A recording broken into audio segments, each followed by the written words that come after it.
영어가 곧 세계인데 외국어가 왜 필요하죠? 이런 말들이 상식처럼 통했던 영국에서 지금 전대미문의 사태가 터졌습니다. 정부가 수천만 파운드를 퍼부은 프랑스어, 독일어, 중국어 등은 외면받고 단 한 푼의 지원도 없던 한국어가 영국을 점령했습니다. 영국 학생들이 자발적으로 외국어를 배우는 초유의 사태. 급기야 영국 왕실이 K-팝 스타에게 기사 자규를 수여하는 지경까지 왔습니다. 세계를 호령하던 대영 제국의 위엄은 대체 어디로 사라진 걸까요? 그 충격적인 현장 바로 공개합니다. 2024년 10월의 어느 금요일, 저는 완전히 지쳐서 집으로 돌아왔습니다. 그런데 이상했습니다. 딸 이자벨 방에서 음악 소리가 들렸는데 평소 듣던 디즈니 노래가 아니었습니다. 문을 살짝 열었습니다. 그리고 저는 제 눈을 의심했습니다. 이자벨이 방 한가운데서 춤을 추고 있었습니다. 그것도 아주 복잡한 안무를 완벽하게 소화하면서요. 하지만 더 놀라운 건 그 다음이었습니다. 이자벨이 노래를 따라 부르고 있었는데 꽃향기만 남기고 간단다. 한국어였습니다. 제 6살 딸이 한국어로 노래를 부르고 있었던 겁니다. 이자벨? 제가 놀라서 부르자 딸아이가 활짝 웃으며 돌아봤습니다. 엄마, 이거 봐요, 이거. 이자벨이 신나서 책상으로 뛰어갔습니다. 그리고 공책 하나를 들고 왔는데 저는 다시 한번 충격을 받았습니다. 한글이었습니다. 비뚤비뚤하지만 분명한 한글로 일기가 쓰여 있었습니다. 오늘은 정말 즐거운 하루였다. 학교에서 친구들과 K-팝 댄스를 췄다. 선생님도 좋아하셨다. 내일은 더 열심히 연습해야지. 저는 다리가 풀려 그 자리에 주저앉았습니다. 이게 무슨 일인가 싶었습니다. 안녕하세요. 저는 빅토리아 해밀턴입니다. 영국 교육부에서 외국어 교육 정책 수석 고문으로 일하고 있습니다. 12년. 제가 이 일을 시작한 지 12년이 되었습니다. 그동안 저는 영국 아이들이 외국어를 배우도록 하기 위해 정말 모든 걸 다 해봤습니다. 프랑스어 캠페인, 스페인어 페스티벌, 중국어 여름 캠프, 정부 예산만 수백만 파운드를 썼죠. 하지만 결과는 늘 참담했습니다. 영국인들의 생각은 확고했습니다. 전 세계가 영어를 배우는데 왜 우리가 다른 언어를 배워야 하나? 이 벽을 넘을 수 없었습니다. 학생들은 수업 시간에 졸거나 딴짓을 했고 학부모들은 차라리 수학이나 과학에 더 시간을 쓰라고 항의했습니다. 그날도 상사는 저에게 이렇게 말했습니다. 빅토리아, 이제 그만 인정해. 영국인은 외국어를 배우지 않아. 그게 우리의 숙명이야. 그런데 지금 제 눈앞에서 제 6세 딸이 한국어로 일기를 쓰고 있었던 겁니다. 이자벨, 이게 뭐니? 한국어니? 응. 엄마도 읽을 수 있어요? 이자벨이 눈을 반짝이며 물었습니다. 아니, 엄마는. 잠깐, 이걸 누가 가르쳐 준 거니? 저는 떨리는 목소리로 물었습니다. 혹시 학교에서 새로운 프로그램이 시작된 건가? 내가 모르는 사이에? 아무도 안 가르쳐 줬어요. 이자벨이 당연하다는 듯이 대답했습니다. 유튜브 보고 배웠어요. 그리고 친구들이랑 같이 연습해요. 엠마도 할 수 있고, 올리비아도 할 수 있고, 조지도 할 수 있어요. 저는 할 말을 잃었습니다. 3년 동안 프랑스어를 가르치려고 온갖 방법을 동원했는데 이자벨은 봉주르조차 제대로 못했습니다. 그런데 한국어를 스스로? 유튜브로? 얼마나 오래 배운 거니? 6개월? 아니다. 더 됐나? 잘 모르겠어요. 그냥 재미있어서 계속했어요. 재미있어서. 그 단순한 말이 제 가슴을 찔렀습니다. 12년 동안 제가 놓치고 있던 게 바로 그거였나요? 엄마, 이것도 봐요. 이자벨이 또 다른 공책을 가져왔습니다. 한국어 단어장이었습니다. 알록달록한 스티커로 장식되어 있었고 각 단어마다 그림이 그려져 있었습니다. 이건 사랑이에요. 하트 모양이죠. 이건 친구고요. 이건 음악이에요. K-팝 들을 때 필요한 단어예요. 저는 넋을 잃고 딸아이를 바라봤습니다. 이 작은 아이가 해낸 일이 저와 교육부 전체가 12년 동안 실패한 일이었습니다. 영국 아이가 자발적으로, 즐겁게, 열정적으로 외국어를 배우고 있었던 겁니다. 이자벨, 엄마가 물어봐도 될까? 왜 한국어를 배우고 싶었어? 이자벨이 잠시 생각하더니 대답했습니다. 블랙핑크가 뭐라고 노래하는지 알고 싶었어요. 그리고 한국 친구들이랑 댓글로 얘기하고 싶었고요. 프랑스어는 왜 배워야 하는지 모르겠었어요. 누가 쓰는지도 모르겠고. 하지만 한국어는 달라요. 제가 좋아하는 사람들이 쓰는 말이에요. 그 순간 저는 깨달았습니다. 우리가 얼마나 잘못된 방향으로 가고 있었는지를. 우리는 아이들에게 배워야 한다고 강요했지만 아이들은 배우고 싶은 것을 찾고 있었던 겁니다. 엄마도 같이 배울래요? 이자벨이 제 손을 잡으며 물었습니다. 재미있어요. 정말로. 저는 눈물이 날 것 같았습니다. 12년 만에 처음으로 영국 아이가 외국어를 배우자고 어른에게 제안하는 순간이었으니까요. 그래. 엄마도 배워볼게. 내가 선생님이 되어줄래? 좋아요. 엄마, 이건 고의예요. 기억이라고 읽어요. 그리고 이건 그날 밤 저는 6세 딸에게 한글을 배웠습니다. 그리고 생각했습니다. 이것이 시작일 뿐이라는 걸 저는 직감적으로 알고 있었습니다.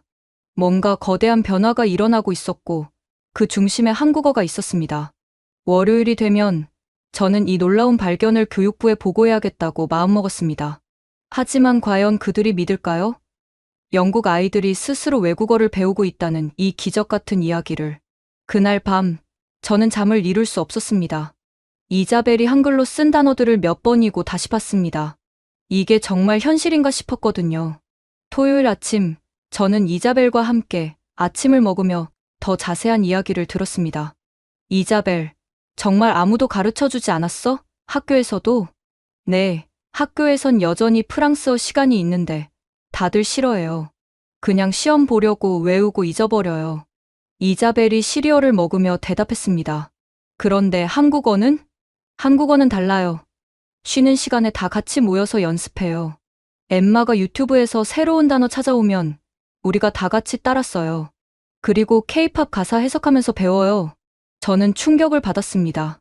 아이들이 자발적으로 학습 그룹을 만들었다니요.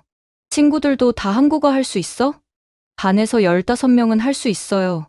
나머지도 배우고 싶어 해요. 어제는 조지가 한국 이름도 지었어요. 정욱이래요. 멋있죠? 15명. 한 반에 15명이 자발적으로 한국어를 배우고 있다는 겁니다. 저는 당장 이자벨의 친구들 부모님께 연락을 해봐야겠다고 생각했습니다. 오후에 공원에서 엠마 엄마를 만났습니다. 엠마는 이자벨의 가장 친한 친구입니다. 사라. 혹시 엠마가 한국어 배우는 거 알고 있었어요? 어머, 빅토리아, 당연히 알죠. 집에서도 맨날 한국어로 뭔가를 쓰고 있어요.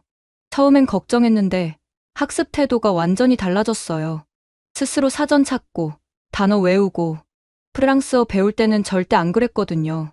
정말요? 네. 그리고 더 놀라운 게 뭔지 아세요? 한국어 배우기 시작한 후로 다른 과목 성적도 올랐어요. 자신감이 생긴 것 같아요. 주말 내내 저는 이자벨 친구들의 부모들과 통화했습니다. 놀랍게도 모두 비슷한 이야기를 했습니다.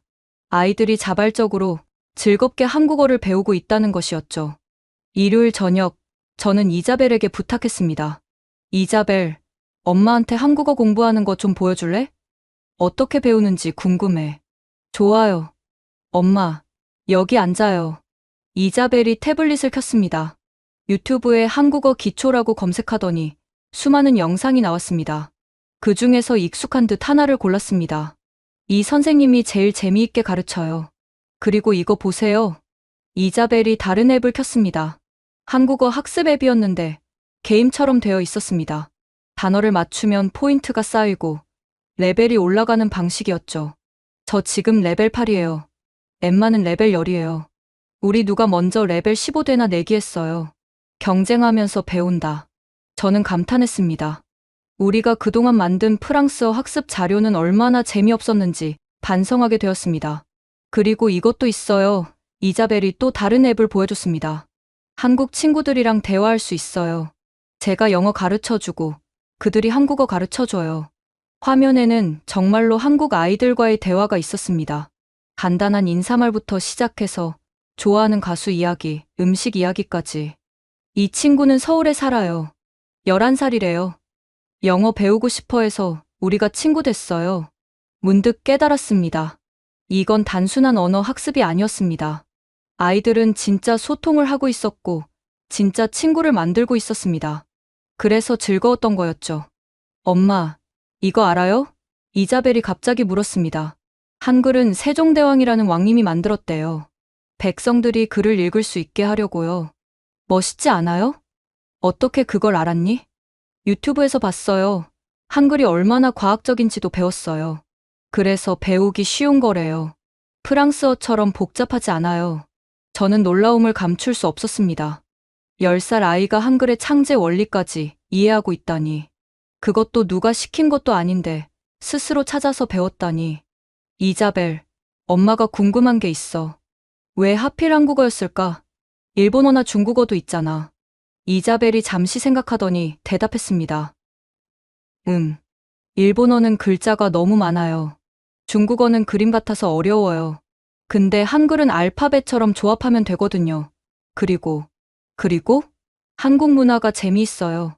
음악도 좋고, 드라마도 재미있고, 음식도 맛있어 보이고, 프랑스는 잘 모르겠어요. 그냥 옛날 나라 같아요.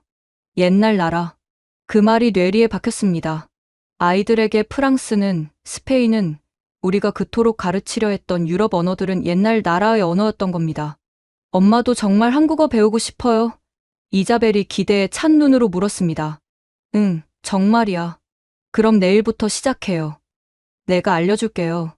먼저 한글부터 배워야 해요. 아, 그리고 엄마도 한국 이름 지어드릴게요. 그날 밤, 저는 확신했습니다. 이건 단순한 유행이 아니었습니다. 영국 교육사에 한 번도 없었던 일이 일어나고 있었습니다. 아이들이 스스로 선택한 언어를 스스로의 방법으로 즐겁게 배우고 있었던 겁니다.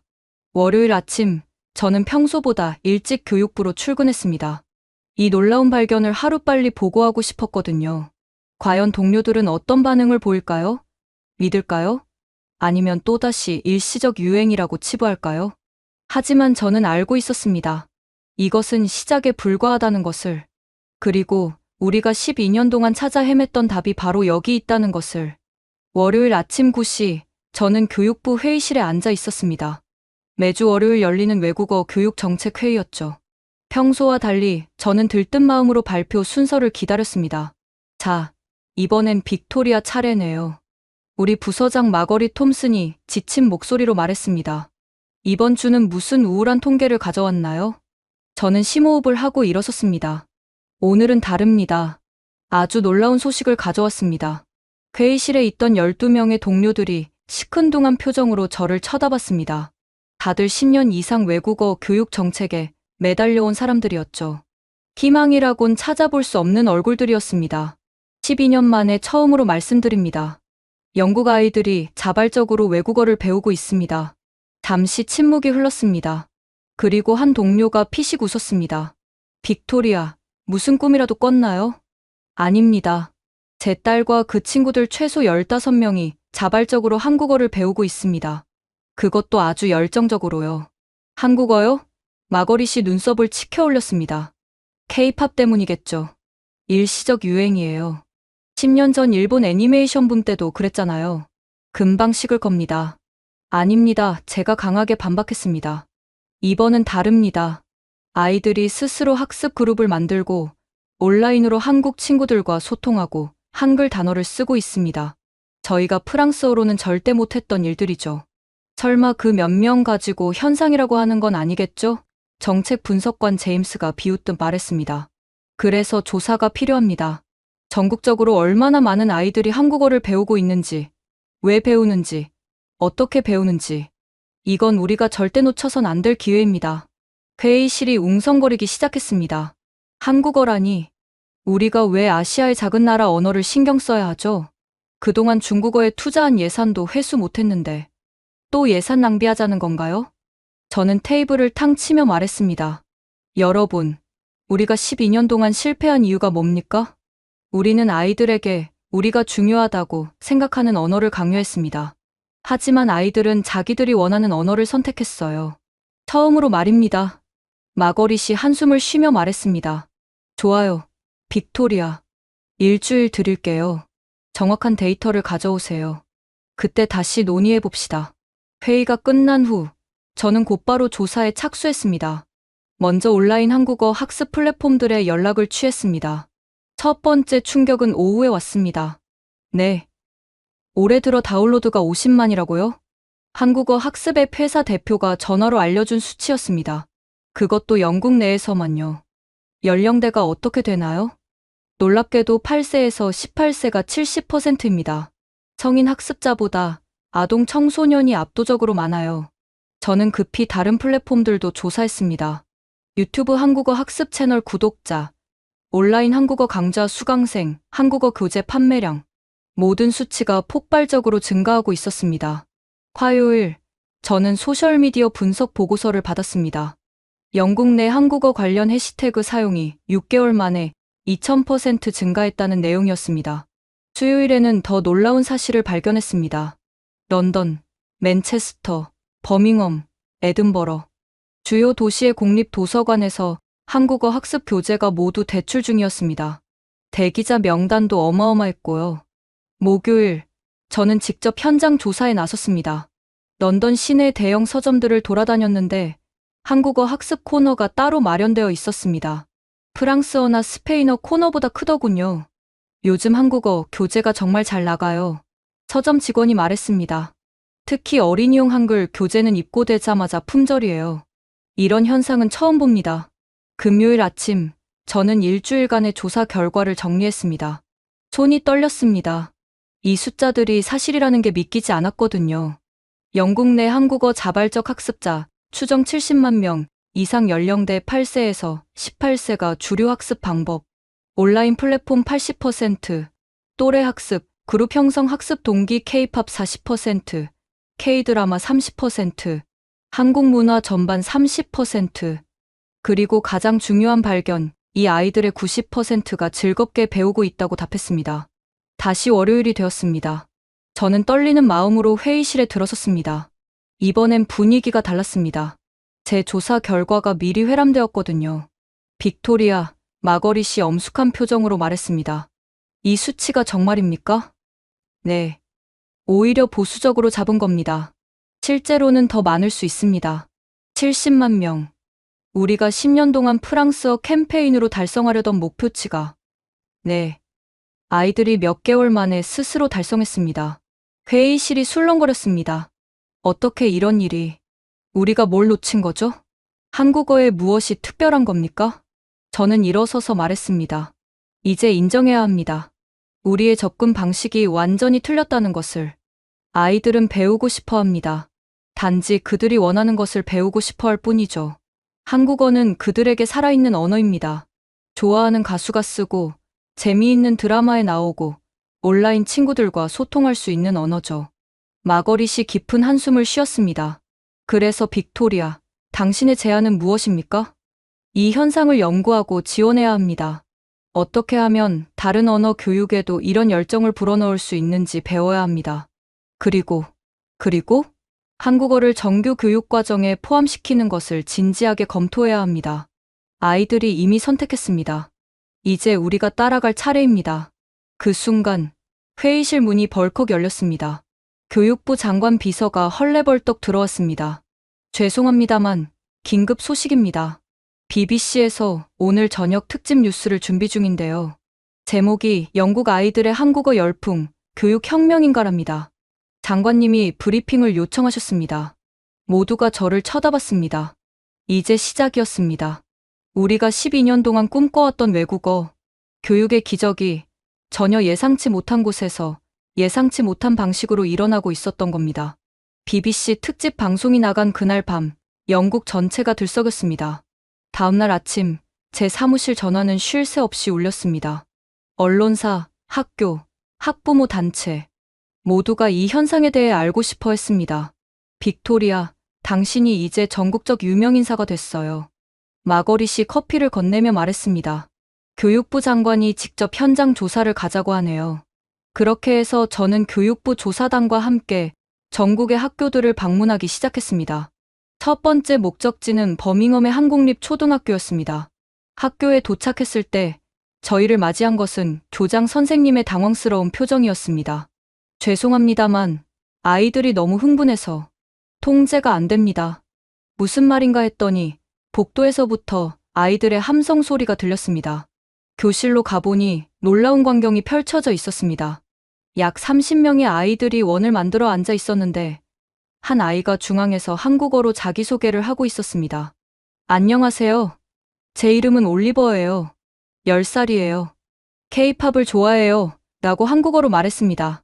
다른 아이들이 박수를 치며 한국어로 화답했습니다.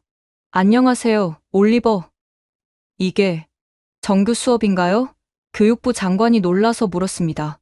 아닙니다. 담임 선생님이 대답했습니다. 점심시간 자율활동이에요. 아이들이 스스로 만든 한국어 클럽입니다. 매일 모여요. 저는 아이들 사이로 걸어가며 물었습니다. 여러분, 한국어 재미있어요? 네, 아이들이 한 목소리로 대답했습니다. 한 여자아이가 손을 들었습니다. 선생님, 저희한테 한국어로 말해주세요. 저는 당황했습니다. 저도 이제 겨우 한글을 읽는 수준이었거든요. 저는 아직 잘 못해요. 괜찮아요. 저희가 가르쳐 드릴게요. 아이들이 깔깔 웃었습니다. 다음으로 저희는 정규 프랑스어 수업을 참관했습니다. 대비가 극명했습니다. 20명 정원인 교실에 겨우 8명이 앉아 있었고, 그마저도 대부분 졸고 있었습니다. 봉주르, 아니, 봉주르. 한 학생이 더듬거리며 읽었습니다. 매년 학생이 줄어요. 프랑스어 선생님이 한숨을 쉬었습니다. 아이들이 왜 배워야 하냐고 묻는데 저도 답을 못하겠어요. 방과 후 저희는 학교 도서관을 방문했습니다.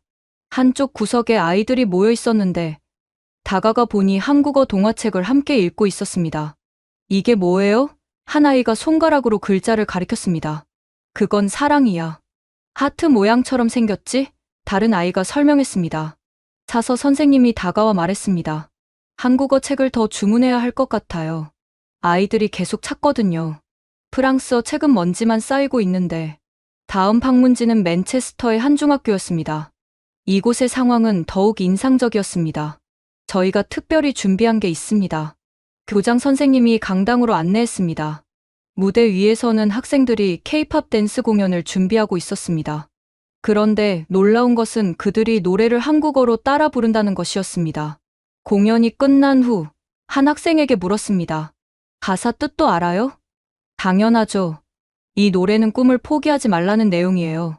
제가 제일 좋아하는 부분은 그 학생은 유창하게 한국어 가사를 설명했습니다. 얼마나 공부했어요? 6개월 정도요? 처음엔 그냥 따라 부르기만 했는데 뜻을 알고 싶어서 공부하기 시작했어요.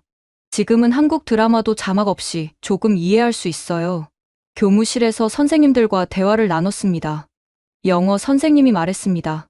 신기한 건 한국어를 배운 아이들이 다른 과목 성적도 좋아졌다는 거예요. 자신감이 생긴 것 같아요. 나도 외국어를 할 수 있다는 성취감이 전반적인 학습 태도를 바꾼 거죠. 수학 선생님도 거들었습니다. 맞아요. 특히 논리적 사고력이 좋아졌어요. 한글의 구조가 수학적이라고 하던데 그 영향인 것 같기도 하고요. 가장 인상 깊었던 것은 리버풀의 한 학교에서 만난 14살 소녀 엠마의 이야기였습니다. 저는 난독증이 있어요. 영어도 읽기 힘든데 프랑스어는 정말 싫었어요. 그런데 한글은 달라요. 동그라미, 네모, 선으로 이루어져 있어서 오히려 더 쉬워요. 처음으로 외국어를 읽을 수 있게 됐어요. 엠마의 어머니는 눈물을 글썽이며 말했습니다. 엠마가 자신감을 되찾았어요. 이제는 나도 할 수 있다고 말해요. 한국어가 우리 아이를 바꿨어요. 일주일간의 현장 조사를 마치고 런던으로 돌아오는 길 교육부 장관이 제게 말했습니다. 빅토리아, 이건 정말 기적이군요. 우리가 수십 년 동안 실패한 일을 아이들이 스스로 해냈어요. 장관님, 이제 우리가 할 일은 이 열정을 지원하고 확산시키는 것입니다. 어떻게요? 우선 한국어를 배우고 싶어하는 아이들에게 제대로 된 교육 기회를 제공해야 합니다. 자격을 갖춘 교사, 체계적인 교재, 공식적인 인증. 하지만 예산이, 장관님, 우리가 프랑스어 교육에 쏟아부은 예산의 10분의 1만 있어도 됩니다. 아이들이 이미 반은 스스로 하고 있으니까요. 그날 밤, 집에 돌아왔을 때 이자벨이 뛰어나왔습니다. 엄마, 오늘 학교에서 대단한 일이 있었어요. 뭔데? 교장 선생님이 한국어 수업을 만들 거래요. 진짜 선생님도 모시고요. 우리가 해냈어요. 이자벨을 안으며 저는 생각했습니다. 정말로 아이들이 해낸 것이라고. 그들이 먼저 길을 보여줬고 이제 어른들이 따라가고 있는 것이라고. 엄마, 그런데 한 가지 걱정이 있어요. 뭔데? 한국어가 시험 과목이 되면 재미없어질까 봐요. 프랑스어처럼요. 순간, 저는 깨달았습니다. 우리가 정말 조심해야 할 것이 무엇인지를. 아이들의 이 순수한 열정을 어떻게 하면 죽이지 않고 키워줄 수 있을지. 그것이 진짜 과제였습니다. 현장 조사를 마친 후, 저는 며칠 동안 사무실에 틀어박혀 있었습니다. 왜 하필 한국어였을까? 이 질문에 대한 답을 찾아야 했습니다. 중국은 경제 대국이고, 일본은 문화 강국인데, 왜 아이들은 한국어를 선택했을까요? 엄마, 뭐 해요? 토요일 아침, 이자벨이 제 서재로 들어왔습니다. 한국어가 특별한 이유를 찾고 있어. 그거 쉬워요. 이자벨이 제 옆에 앉으며 말했습니다. 한글 보여드릴게요. 이자벨이 종이에 한글을 쓰기 시작했습니다. 고, 노, 덜, 리. 이건 자음이에요. 14개밖에 없어요. 그리고 이건 모음이에요. 아, 야, 여. 10개예요. 그래서? 엄마, 영어 알파벳은 26개인데 소리는 44개가 넘잖아요. A가 애플에서는 애지만 케이크에서는 예이예요. 너무 헷갈려요. 프랑스어는 더 심해요. 이자벨이 계속 설명했습니다. 하지만 한글은 달라요. 고은 항상 그예요. 아는 항상 아고요. 그래서 가는 고 더하기 아는가. 너무 쉬워요. 순간 번개가 친 것 같았습니다. 이자벨이 방금 설명한 것이 바로 한글의 과학성이었습니다. 그리고요, 이자벨이 신나서 계속했습니다. 한글은 레고 같아요. 블록을 조립하듯이 글자를 만들 수 있어요. 재미있잖아요. 다음 주, 저는 언어학 전문가들을 만나기 시작했습니다.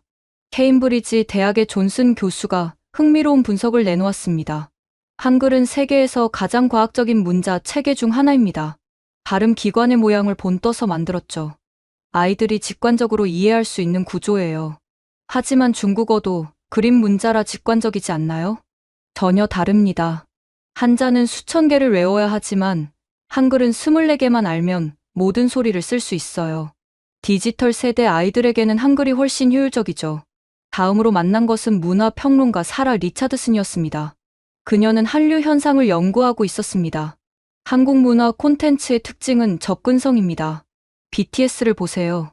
그들은 처음부터 팬들과 소통했어요. 소셜미디어로 일상을 공유하고 팬들의 언어를 배우려 노력했죠. 그게 언어 학습과 무슨 관련이?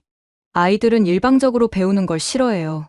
하지만 한국 아이돌들은 우리도 영어를 배우고 있어라는 모습을 보여줍니다. 상호 학습이죠. 그래서 아이들도 나도 한국어를 배워서 소통하고 싶어라고 생각하는 겁니다. 정말 그랬습니다.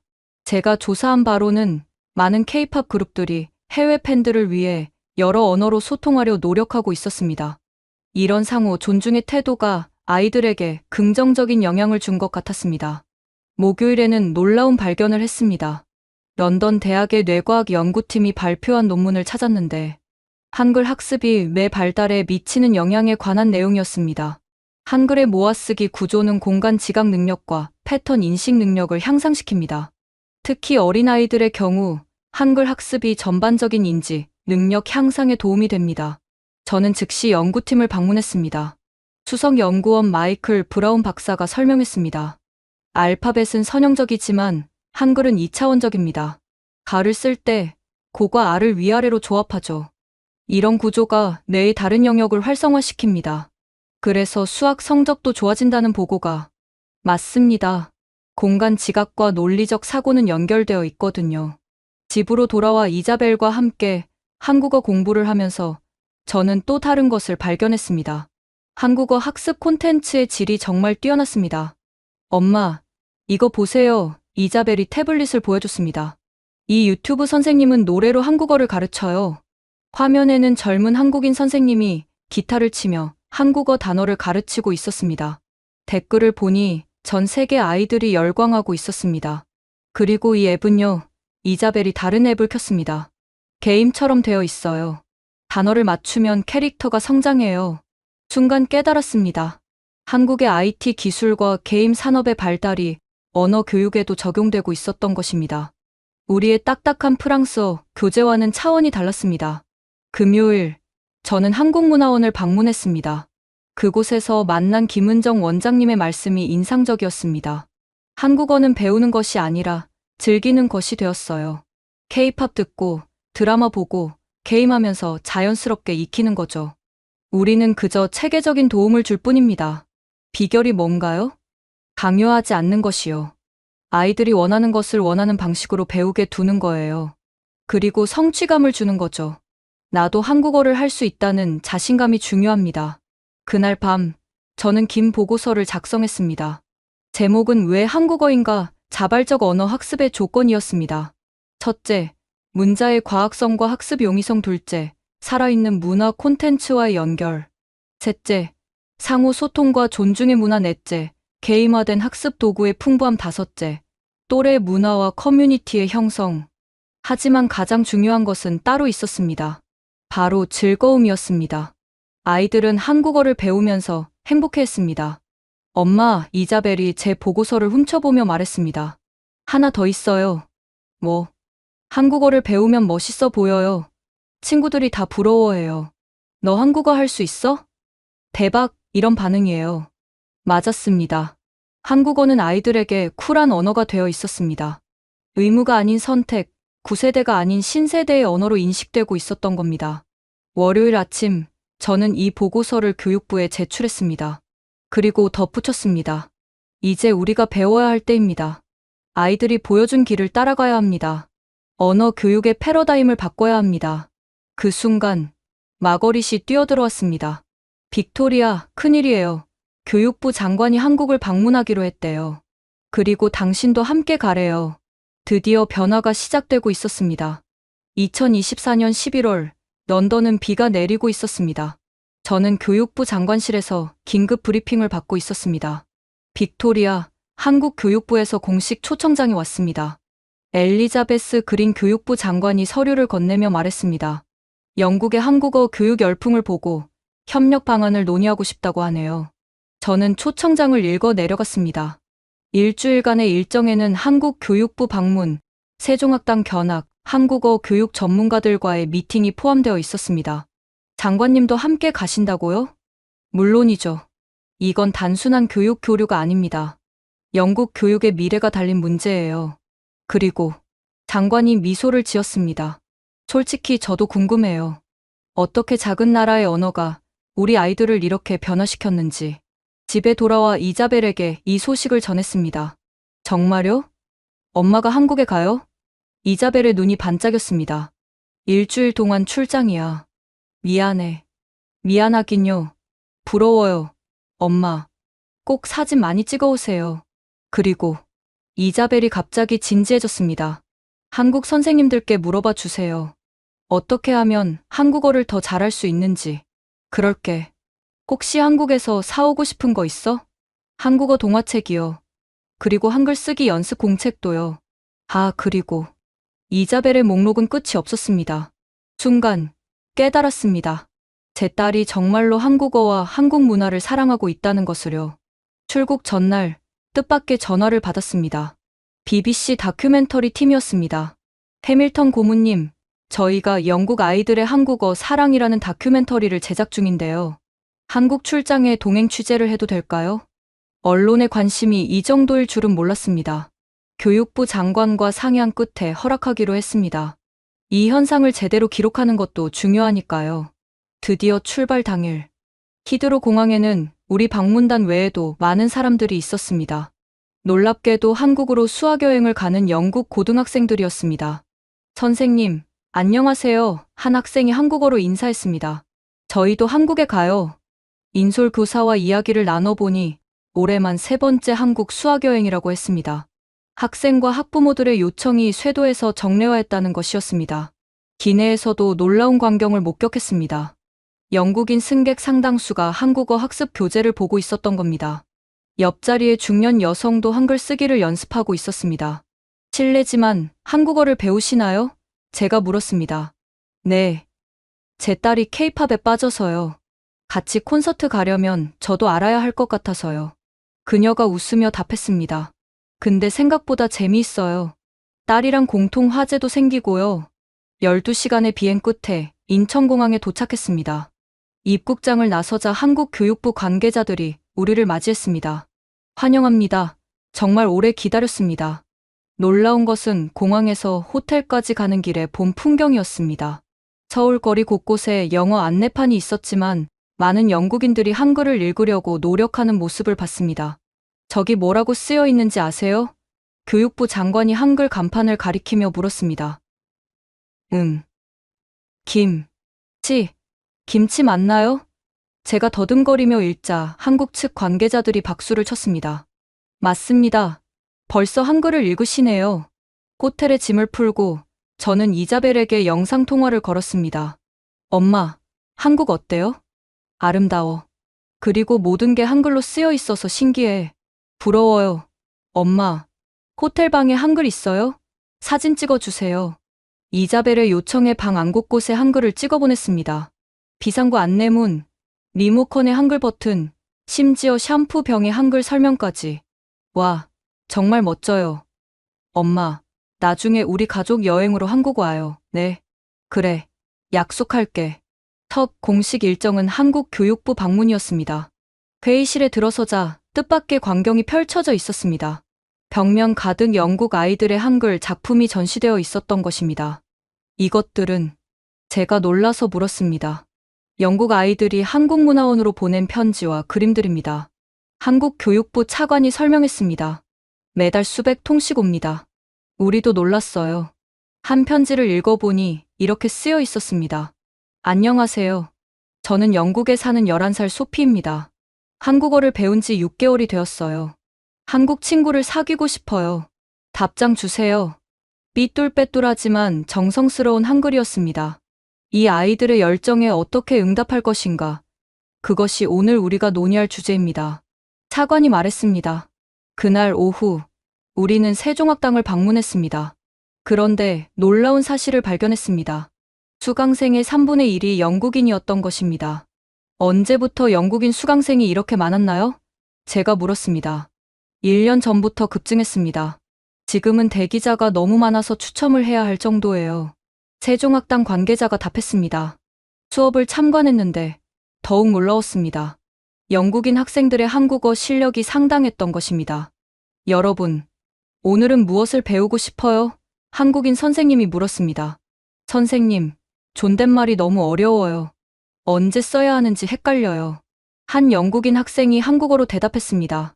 그들의 열정적인 수업 참여를 보며 저는 생각했습니다. 이들이 영국으로 돌아가면 또 다른 한국어 전도사가 되겠구나. 저녁에는 특별한 이벤트가 있었습니다.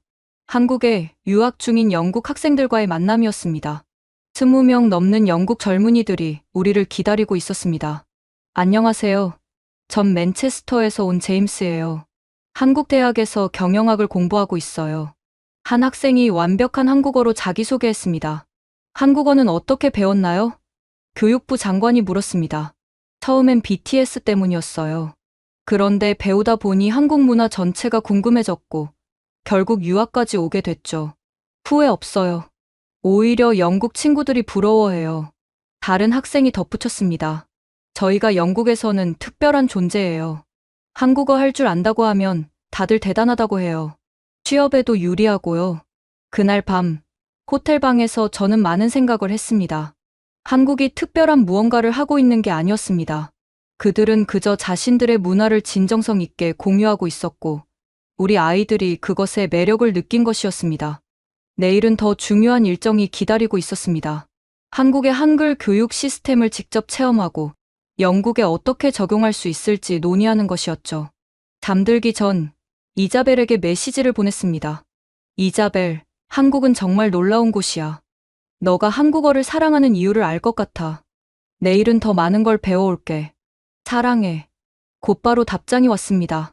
한글로. 엄마도 사랑해요. 한국 최고. 한국 방문 3일째. 우리는 서울의 한 초등학교를 방문했습니다. 이곳에서 한국의 한글 교육 시스템을 직접 관찰하기로 했습니다. 환영합니다. 교장 선생님이 우리를 맞이했습니다. 영국에서 한국어 교육 열풍이 불고 있다니 저희도 놀랍고 자랑스럽습니다. 학교 현관에 들어서자 벽면 가득 아이들의 한글 작품이 전시되어 있었습니다.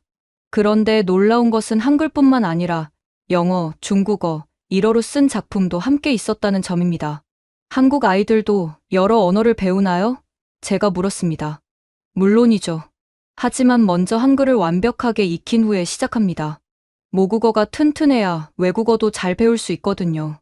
1학년 한글 수업을 참관했습니다. 선생님은 고자음을 가르치고 있었는데 그 방법이 인상적이었습니다.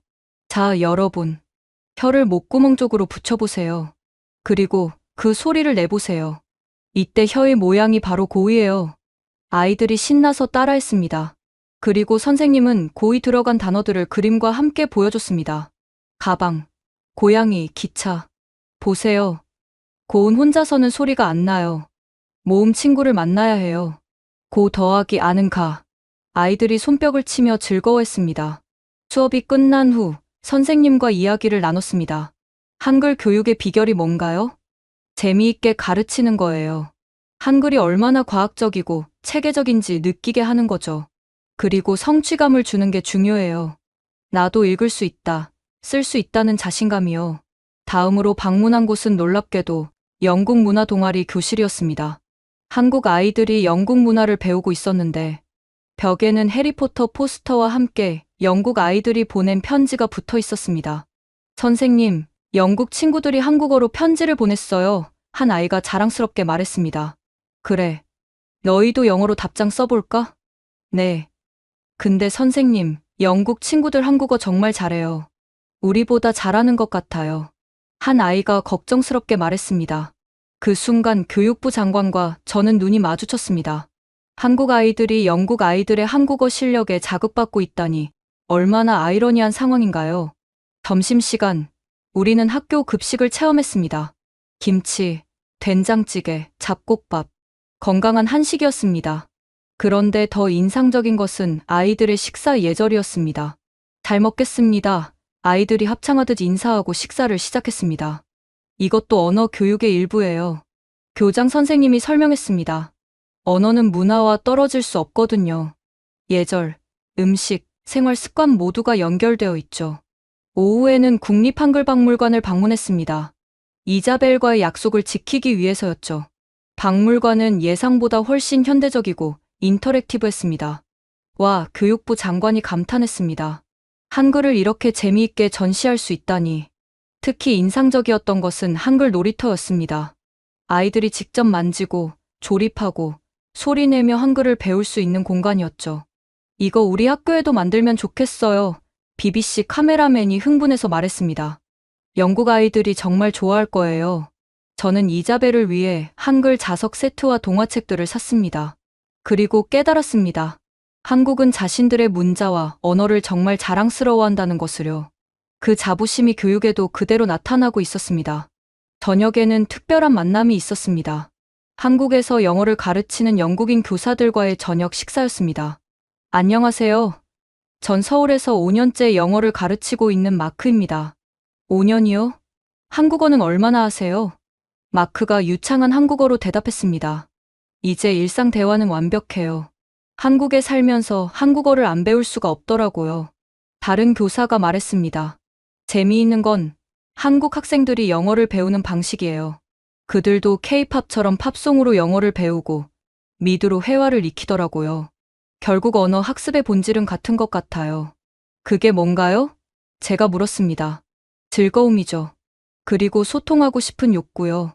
한국 아이들은 영어로 세계와 소통하고 싶어 하고 영국 아이들은 한국어로 K-팝 스타와 소통하고 싶어 해요. 식사 후 우리는 홍대 거리를 걸었습니다. 젊음의 에너지가 넘치는 곳이었죠. 그런데 놀랍게도 거리 곳곳에서 영어가 들렸습니다. Excuse me, where is the BTS 팝업 스토어? 한 영국인이 영어로 물었습니다. 한국 젊은이가 유창한 영어로 길을 안내해주는 모습을 보며 저는 생각했습니다. 언어의 장벽이 정말로 무너지고 있구나. 더 놀라운 것은 한 카페에서 목격한 장면이었습니다. 영국 청소년들과 한국 청소년들이 함께 앉아 언어 교환을 하고 있었던 것입니다. I will teach you English. You teach me Korean. 오케이? 영국 학생이 영어로 말했습니다. 좋아요. Let's start with basic expressions. 한국 학생이 대답했습니다. 서로 다른 언어를 쓰면서도 완벽하게 소통하고 있는 그들을 보며 교육부 장관이 말했습니다. 빅토리아, 이게 미래네요. 우리가 꿈꿔왔던 진정한 글로벌 교육이요. 호텔로 돌아오는 길, 저는 많은 생각을 했습니다. 한국은 우리에게 거창한 비법을 알려준 게 아니었습니다. 그들은 그저 자신들의 언어와 문화를 사랑하고 그것을 즐겁게 공유하고 있었을 뿐입니다. 그날 밤, 이자벨과의 영상통화에서 저는 하루 종일 본 것들을 들려줬습니다. 엄마, 정말 가고 싶어요. 한글박물관도 가고 싶고, 한국 학교도 가보고 싶어요. 그래. 다음엔 꼭 함께 오자. 그런데 이자벨, 엄마가 오늘 중요한 걸 깨달았어. 뭔데요? 언어를 배운다는 건 단순히 말과 글을 익히는 게 아니라 그 나라 사람들과 친구가 되는 거더라. 너가 한국어를 사랑하는 건 정말 멋진 일이야. 엄마도 이제 알았구나. 이자벨이 환하게 웃었습니다. 그러니까 엄마도 열심히 배워요. 우리 같이 한국어로 대화하자. 다음 날은 가장 중요한 일정이 있었습니다. 한영 교육 협력에 관한 본격적인 논의가 시작되는 날이었죠. 그리고 저는 확신했습니다. 이 만남이 영국 외국어 교육의 전환점이 될 것이라고. 우리가 12년 동안 찾아 헤맸던 답이 바로 여기 있었으니까요. 한국 방문 마지막 날, 저는 새벽 일찍 일어났습니다. 호텔 창밖으로 보이는 서울의 풍경을 보며 많은 생각이 들었습니다. 일주일 동안 제가 본 것, 들은 것, 느낀 것들이 머릿속에서 소용돌이쳤죠. 아침 식사 시간 교육부 장관이 진지한 표정으로 말했습니다. 빅토리아, 오늘 회의가 정말 중요해요. 우리가 한국에서 배운 것을 어떻게 영국에 적용할 것인가. 신중해야 합니다. 네, 알고 있습니다. 하지만 한 가지는 확실해요. 우리의 접근 방식을 완전히 바꿔야 한다는 것이죠. 오전 9시 한국교육부 대회의실에서 최종 회의가 시작되었습니다. 양국의 교육 전문가들이 모인 자리였죠. 먼저 영국 측의 제안을 듣고 싶습니다. 한국 교육부 장관이 말했습니다. 교육부 장관이 일어섰습니다. 지난 일주일은 저희에게 큰 깨달음의 시간이었습니다. 무엇보다 언어 교육에 대한 우리의 오만함을 반성하게 되었죠. 오만함이요? 네. 우리는 영어가 세계 공용어라는 사실에 안주했습니다. 다른 언어를 배울 필요성을 느끼지 못했죠. 하지만 우리 아이들은 달랐습니다. 그들은 스스로 한국어를 선택했고 그것을 통해 더 넓은 세상과 소통하고 있습니다. 저도 발언했습니다. 특히 인상적이었던 것은 한국의 언어, 교육이 문화와 완전히 통합되어 있다는 점입니다. 언어는 단순한 도구가 아니라 그 나라의 정신과 가치를 담고 있다는 것을 배웠습니다. 한국 측 전문가가 고개를 끄덕였습니다. 맞습니다. 그래서 저희도 놀랐어요. 영국 아이들이 한글을 배우면서 한국의 정서까지 이해하려 한다는 것이요. 그래서 우리의 제안은 이렇습니다. 교육부 장관이 준비한 자료를 펼쳤습니다. 첫째, 한국 정부의 도움을 받아 영국 내 한국어 교사 양성 프로그램을 시작하고 싶습니다. 얼마나 많은 교사가 필요하신가요? 현재 추산으로는 최소 200명입니다. 하지만 수요를 고려하면 더 늘어날 것 같습니다. 회의실이 술렁거렸습니다. 200명이요? 네. 이미 70만 명이 넘는 아이들이 한국어를 배우고 있습니다. 제대로 된 교육을 제공하려면 그 정도는 필요합니다. 한국교육부 차관이 말했습니다. 교사 파견도 가능하지만 더 중요한 것은 영국 현지 교사를 양성하는 것이겠죠. 언어와 함께 양국 문화를 모두 이해하는 교사가 필요하니까요. 동의합니다. 그래서 두 번째 제안입니다. 영국 대학의 한국어 교육학과를 신설하고 한국 대학과의 교류 프로그램을 만들고 싶습니다. 논의는 계속되었고 점심시간이 되어서야 잠시 휴식을 가졌습니다. 저는 건물 옥상 정원으로 올라가 서울의 전경을 바라봤습니다. 어떻게 이런 일이 가능했을까? 순간 깨달음이 왔습니다. 한국은 자신들의 언어와 문화를 수출하려 하지 않았습니다. 그저 공유했을 뿐이죠. 강요가 아닌 매력으로, 의무가 아닌 즐거움으로. 오후 회의에서는 더 구체적인 논의가 이어졌습니다. 교재는 어떻게 하실 건가요? 한국 측이 물었습니다. 그동안 조사한 바로는 영국 아이들은 딱딱한 교과서보다 멀티미디어 콘텐츠를 선호합니다. 게임, 앱, 영상 등을 활용한 교재를 개발하고 싶습니다. 좋은 생각입니다. 저희가 보유한 콘텐츠를 공유하겠습니다. 그리고 한국 교육부 장관이 미소를 지으며 말했습니다. 한 가지 제안을 하고 싶습니다. 영국 아이들을 위한 한글 캠프를 한국에서 운영하는 건 어떨까요? 직접 와서 체험하는 거죠. 교육부 장관의 눈이 빛났습니다. 훌륭한 아이디어입니다. 우리 아이들이 정말 좋아할 거예요. 회의가 끝날 무렵 양국은 포괄적인 교육 협력 협정을 맺기로 합의했습니다. 역사적인 순간이었죠. 이것은 단순한 언어 교육 협력이 아닙니다. 한국 교육부 장관이 마무리 발언을 했습니다. 미래 세대를 위한 문화 교류의 시작입니다. 저녁에는 송별 만찬이 있었습니다. 그 자리에서 뜻밖의 손님들을 만났는데 바로 한국에서 활동하는 영국인 유튜버들이었습니다. 안녕하세요. 저는 한국 문화를 영국에 소개하는 채널을 운영하고 있어요. 한 청년이 말했습니다. 구독자가 80만 명이 넘어요. 대부분 영국인이죠. 주로 어떤 콘텐츠를 만드나요? 한국어 수업, 한국 음식 만들기, K-팝 리액션. 다양해요. 댓글을 보면 정말 많은 영국인들이 한국에 관심이 있다는 걸 느껴요. 그들의 이야기를 들으며 저는 또 한 번 깨달았습니다. 이미 민간 차원에서는 활발한 교류가 일어나고 있었던 것이죠. 정부와 교육기관은 이제야 그 흐름을 따라가고 있을 뿐이었습니다. 호텔로 돌아와 짐을 정리하면서 저는 이번 여행에서 얻은 깨달음을 정리했습니다. 첫째, 언어는 강요할 수 없다. 매력으로 다가가야 한다. 둘째, 언어와 문화는 분리할 수 없다. 함께 가르쳐야 한다. 셋째, 즐거움이 최고의 동기부여다. 넷째, 상호 존중과 교류가 핵심이다. 다섯째, 아이들의 선택을 존중하고 지원해야 한다. 마지막 밤, 이자벨과 통화했습니다. 엄마, 내일 돌아와요? 응, 선물 잔뜩 사갖고 갈게. 선물보다 엄마가 한국에서 뭘 배웠는지 듣고 싶어요. 그리고 우리 학교에도 진짜 한국어 수업이 생길까요? 그럼 엄마가 꼭 만들어줄게. 이자벨이 제대로 한국어를 배울 수 있도록. 정말요? 약속해요? 약속해. 전화를 끊고 창밖의 서울 야경을 바라봤습니다. 일주일 전만 해도 낯설게 느껴졌던 이 도시가 이제는 친숙하게 느껴졌습니다. 내일 영국으로 돌아가면 진짜 일이 시작될 것입니다. 하지만 이제는 확신이 있었습니다. 우리가 올바른 방향으로 가고 있다는 확신이요. 그리고 무엇보다 이자벨 같은 아이들이 있는 한 영국의 미래는 밝다는 확신이었습니다.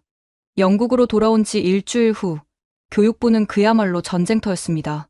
한국과의 교육 협력 소식이 알려지자 각계각층에서 반응이 쏟아졌습니다. 드디어 정부가 정신을 차렸군요. 한 학부모 단체 대표가 언론 인터뷰에서 말했습니다. 우리 아이들이 원하는 교육을 받을 수 있게 해주세요. 하지만 반대의 목소리도 만만치 않았습니다.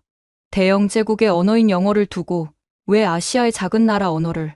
보수 언론의 칼럼니스트가 썼습니다. 월요일 아침 긴급 전체 회의가 소집되었습니다. 교육부 장관이 단호한 표정으로 말했습니다. 오늘부터 한국어 교육 도입 프로젝트를 공식 시작합니다. 빅토리아, 당신이 총괄 책임자입니다. 순간 회의실이 술렁거렸습니다. 동료들의 시선이 저에게 쏠렸죠. 시간이 없습니다. 장관이 계속했습니다. 2025년 4월 새 학기부터 시범 운영을 시작해야 합니다. 5개월 남았어요. 퇴근 후 집에 돌아오니 이자벨이 현관에서 저를 기다리고 있었습니다. 엄마, 들었어요? 우리 학교가 한국어 시범학교로 선정됐대요. 정말? 벌써 소식이 퍼졌구나. 친구들이 다 흥분했어요. 드디어 제대로 배울 수 있다고. 그날 밤, 저는 프로젝트 계획을 세우기 시작했습니다. 우선순위는 명확했습니다. 첫째, 교사 확보. 둘째, 교재 개발. 셋째, 교육과정 수립. 넷째, 평가 시스템 구축. 다음 날부터 저는 영국 전역을 돌며 한국어를 할 줄 아는 사람들을 찾기 시작했습니다. 놀랍게도 예상보다 많은 인재가 있었습니다. 안녕하세요. 전 케임브리지 대학에서 동아시아학을 전공한 사라예요. 20대 후반의 여성이 면접에서 말했습니다. 한국에서 2년간 살았고 한국어 능력 시험 6급을 가지고 있어요. 교육 경험은요? 대학에서 한국어 동아리를 운영했어요. 비공식적이지만 3년간 100명 넘는 학생을 가르쳤죠. 이런 숨은 인재들이 영국 곳곳에 있었습니다. 한류팬에서 시작해 전문가 수준까지 성장한 사람들이었죠. 두 번째 과제는 교재였습니다. 기존의 딱딱한 외국어, 교재 방식을 완전히 버리기로 했습니다. 게임 개발자가 필요해요. 제가 팀 회의에서 말했습니다. 게임 개발자요? 네. 한국어 학습을 게임처럼 만들 거예요. 레벨업, 포인트, 보상. 아이들이 좋아하는 요소를 다 넣을 겁니다. 팀원 중 하나가 손을 들었습니다. 제 조카가 게임 개발자예요. 그리고 K-팝 팬이기도 하고요. 완벽했습니다. 일주일 후 25살의 게임 개발자 알렉스를 만났습니다. 한국어 학습 게임이라 재미있겠네요. 알렉스가 눈을 빛냈습니다. 이미 아이디어가 떠오르는데요. K-팝 리듬 게임에 한글 학습을 결합하면 세 번째는 교육 과정이었습니다. 여기서 가장 중요한 원칙을 정했습니다. 시험을 위한 언어가 아닌 소통을 위한 언어로 가르치자는 것이었죠. 듣기, 말하기, 읽기, 쓰기를 분리하지 맙시다. 제가 커리큘럼 팀에 말했습니다. K-팝 한 곡으로 4가지를 다 할 수 있어요. 어떻게요?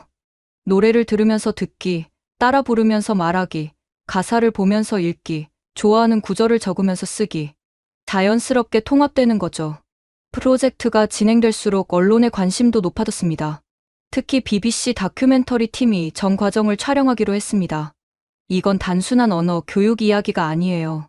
PD가 말했습니다. 영국 교육의 패러다임이 바뀌는 역사적 순간이죠. 어느 날 뜻밖의 전화를 받았습니다. 영국 왕실 교육 담당관이었습니다.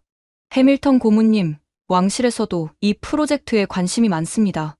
혹시 젊은 왕족들도 한국어를 배울 수 있을까요?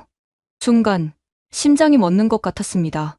왕실까지 관심을 보이다니. 물론입니다. 오히려 왕실이 모범을 보여주신다면 좋습니다. 조만간 공식 발표가 있을 겁니다. 그날 밤 이자벨에게 이 소식을 전했습니다. 대박, 왕자님, 공주님도 한국어 배운대? 응, 아마 그럴 거야. 그럼 우리가 더 잘해야겠다. 왕족보다 한국어 잘하는 평민이 될 거야. 이자벨의 당찬 선언에 웃음이 났습니다. 한편 교사 연수 프로그램도 본격적으로 시작되었습니다. 한국에서 파견된 전문가들과 영국 예비 교사들이 만나는 첫날이었습니다. 안녕하세요. 여러분, 한국인 강사가 밝게 인사했습니다. 오늘부터 여러분은 한국어 선생님이 되는 여정을 시작합니다.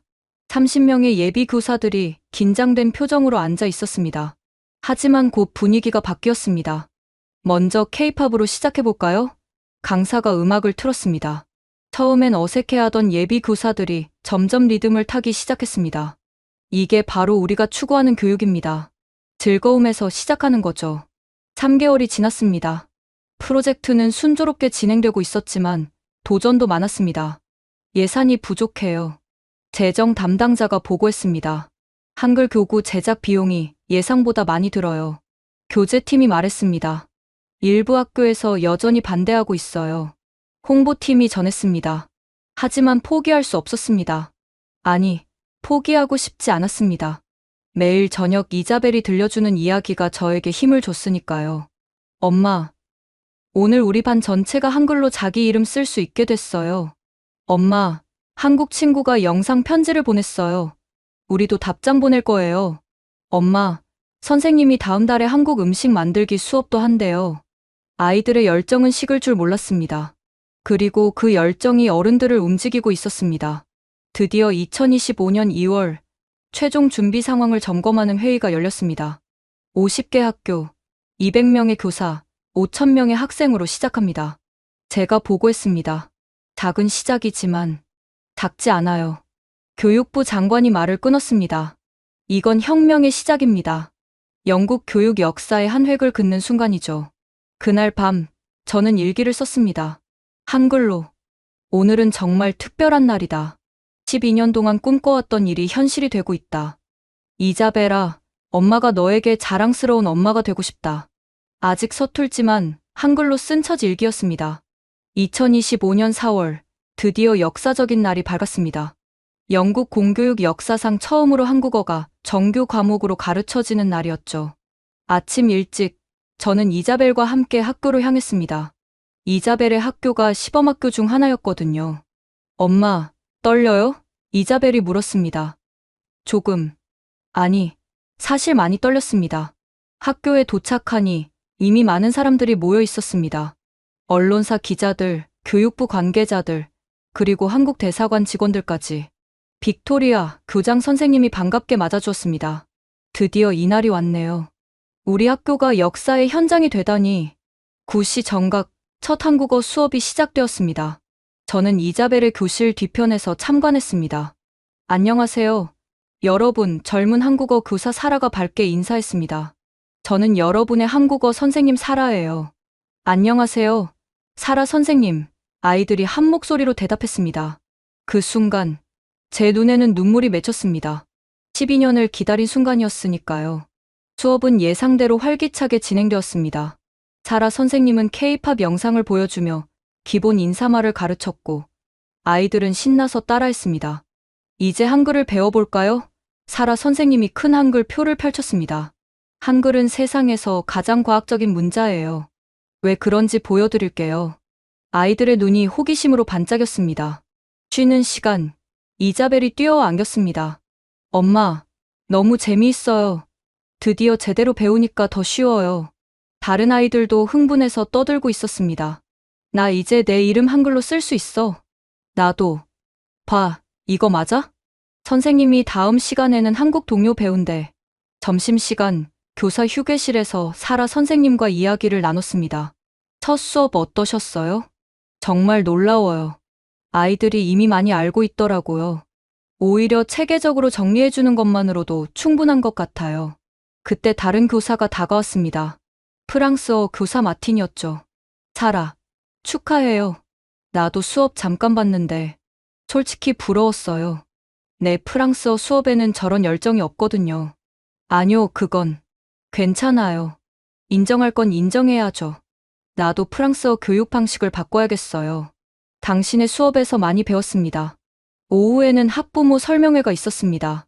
강당은 학부모들로 가득 찼죠. 우리 아이가 집에서 맨날 한국어로 노래하는데 이제 제대로 배울 수 있다니 정말 기뻐요. 한 어머니가 말했습니다. 저도 같이 배우고 싶은데 가능한가요? 다른 아버지가 물었습니다. 물론입니다. 조만간 학부모 대상 한국어 강좌도 열 예정입니다. 박수가 터져 나왔습니다. 다음 주 더 놀라운 소식이 전해졌습니다. BBC 뉴스 헤드라인이었죠. 영국 왕실, 젊은 왕족들의 한국어 수업 시작 발표. 이 뉴스는 폭발적인 반응을 일으켰습니다. 왕실이 인정한 언어라는 상징성이 더해지면서 한국어에 대한 인식이 완전히 바뀌었습니다. 이제 한국어는 엘리트 언어가 됐어요. 마거릿이 웃으며 말했습니다. 이튼, 해로우 같은 명문 사립학교에서도 도입하겠다고 난리예요. 한 달이 지났습니다. 첫 평가 결과가 나왔죠. 믿기 어려운 결과입니다. 평가팀장이 보고했습니다. 한 달 만에 80%의 학생이 한글을 읽고 쓸 수 있게 됐습니다. 기본 회화도 가능하고요. 프랑스어는 1년 배워도 이 정도 성과가. 누군가가 중얼거렸습니다. 더 중요한 변화는 다른 곳에서 나타났습니다. 한국어를 배운 학생들의 다른 과목 성적도 향상됐습니다. 자신감이 생긴 것 같아요. 나도 외국어를 할 수 있다는 성취감이 전반적인 학습 태도를 바꿨죠. 집에서도 변화가 계속됐습니다. 이자벨은 이제 한국어로 간단한 일기를 쓰고 한국 친구들과 영상통화를 했습니다. 엄마, 내 한국 친구 수아가 여름에 런던에 온대요. 우리 집에 초대해도 돼요? 물론이지. 남편 토마스도 변했습니다. 처음엔 무관심했던 그가 이제는 저녁마다 이자벨에게 한국어를 배우고 있었죠. 여보, 나도 안녕하세요 정도는 해야 하지 않겠어? 그가 쑥스럽게 말했습니다. 어느 날 교육부로 특별한 손님이 찾아왔습니다. 한국의 유명 교육 기업 대표였죠. 영국 시장에 맞는 한국어 교육 앱을 개발하고 싶습니다. 협력할 수 있을까요? 이제 민간 기업들도 움직이기 시작했습니다. 한국어 교육이 하나의 산업으로 성장하고 있었죠. 6월 첫 학기가 끝날 무렵 대규모 성과 발표회가 열렸습니다. 웨스트민스터 중앙홀에서였죠. 무대 위에는 한국어를 배운 학생들이 올라왔습니다. 그들은 한국 노래를 부르고 한국어로 연극을 했습니다. 특히 감동적이었던 것은 10살 소년 조지의 발표였습니다.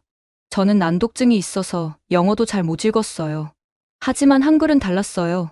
동그라미, 네모, 선, 그림 같아서 이해하기 쉬웠어요. 이제 저는 한국어로 책을 읽을 수 있어요. 청중석에서 박수가 터져 나왔습니다. 조지의 어머니는 눈물을 흘리고 있었죠. 교육부 장관이 무대에 올랐습니다. 오늘 우리는 역사를 만들었습니다. 하지만 이것은 시작일 뿐입니다. 내년에는 100개 학교로, 그 다음에는 전국으로 확대할 것입니다. 그리고 깜짝 발표가 있었습니다. 내년부터 한국어가 GCSE 시험 준비 과목으로 포함됩니다. 환호성이 터졌습니다. 드디어 한국어가 프랑스어, 스페인어와 비슷한 지위를 얻게 된 것입니다. 행사가 끝난 후 이자벨이 제 손을 꼭 잡았습니다. 엄마, 우리가 해냈어요. 아니야, 너희들이 해낸 거야. 엄마는 그저 도와줬을 뿐이야. 집으로 돌아오는 길, 런던 거리에는 여름 햇살이 반짝이고 있었습니다. 그런데 놀라운 것은 몇몇 상점에 한글로 환영합니다라고 쓰여 있었다는 것입니다. 보여요. 엄마? 이자벨이 신나서 가리켰습니다. 한글이 이제 어디에나 있어요. 정말 그랬습니다. 불과 몇 개월 만에 런던은, 아니 영국은 변하고 있었습니다. 그날 밤, 저는 일기를 썼습니다. 이번엔 더 능숙한 한글로. 오늘은 꿈만 같은 하루였다. 12년 전 외국어 교육은 불가능하다고 했던 이 나라에서 이제 아이들이 즐겁게 한국어를 배우고 있다. 이것이 기적이 아니면 무엇일까? 하지만 이 기적을 만든 것은 아이들 자신이었다. 그들이 먼저 길을 보여줬고 우리 어른들은 그저 따라갔을 뿐이다. 이자벨아, 엄마는 너가 정말 자랑스럽다. 그리고 한국어를 사랑하는 모든 영국 아이들이 자랑스럽다. 2025년 6월, 햇살 가득한 런던. 저는 웨스트민스터 사원 앞에 서 있었습니다. 천년의 역사를 자랑하는 이곳에 최근 특별한 표지판이 세워졌습니다. 영어, 프랑스어, 스페인어, 중국어, 그리고 한글로 쓰인 안내판이었죠. 드디어군요. 옆에 선 이자벨이 말했습니다. 이제 11세가 된 딸은 유창한 한국어를 구사하는 한영 이중 언어자가 되어 있었습니다. 불과 8개월 만에 영국은 놀랍게 변했습니다. 100개가 넘는 학교에서 한국어를 가르치고 있고 100만 명이 넘는 학생이 한국어를 배우고 있습니다. 더 놀라운 것은 파급 효과였습니다. 한국어의 성공을 본 교육부는 다른 언어, 교육 방식도 혁신하기 시작했죠. 이제 프랑스어도 스페인어도 문화와 함께 즐거움과 함께 가르치고 있습니다. 엄마, 다음 달에 수아가 정말로 와요. 이자벨이 말했습니다. 이번엔 수아네 가족이 다 같이 온대요. 우리가 런던 구경시켜주기로 했어요. 한국 친구 수아와 이자벨은 이제 둘도 없는 친구가 되었습니다. 언어의 장벽을 넘어 진정한 우정을 나누고 있죠. 그리고 엄마, 들었어요? 옥스포드 대학에 한국학과가 생긴대요. 정말? 네. 전 나중에 거기 가서 한국어 선생님이 될 거예요. 엄마처럼 교육 정책도 만들고요. 순간 가슴이 뭉클했습니다. 12년 전 좌절했던 제가 이제 딸에게 꿈을 물려주고 있다니. 좋은 생각이야. 엄마가 도와줄게. 우리는 웨스트민스터 사원을 뒤로하고 걸었습니다. 거리 곳곳에서 한국어가 들렸습니다. 카페에서, 상점에서, 지하철에서. 이제 한국어는 런던의 일상이 되었습니다. 저녁 무렵, 우리는 템스 강변을 걸었습니다. 석양이 아름답게 물들고 있었죠. 엄마, 영국이 정말 변했죠? 이자벨이 물었습니다. 그래, 정말 많이 변했어. 좋은 쪽으로요? 물론이지. 우리가 더 넓은 세상과 소통할 수 있게 됐잖아. 이자벨이 환하게 웃었습니다. 맞아요. 예전 영국은 섬나라였지만 이제는 세계와 연결된 나라가 됐어요. 그 말이 맞았습니다. 언어는 단순한 도구가 아니었습니다. 마음을 여는 열쇠였고 세상을 보는 창이었습니다. 집으로 돌아가는 길, 이자벨이 갑자기 한국어로 노래를 부르기 시작했습니다. 자연스럽고 아름다운 발음이었죠. 사랑해요, 엄마. 이자벨이 한국어로 말했습니다. 나도 사랑해, 이자벨. 햇살이 따스하게 비추고 있었습니다. 마치 영국의 미래처럼 밝고 희망찬 햇살이었습니다. 이것이 우리가 만든, 아니 아이들이 먼저 보여주고 우리가 따라간 미래입니다. 언어의 장벽이 무너지고 문화의 경계가 사라지는 세상. 그리고 이 모든 변화의 시작은 작은 소녀의 K-팝 사랑이었습니다.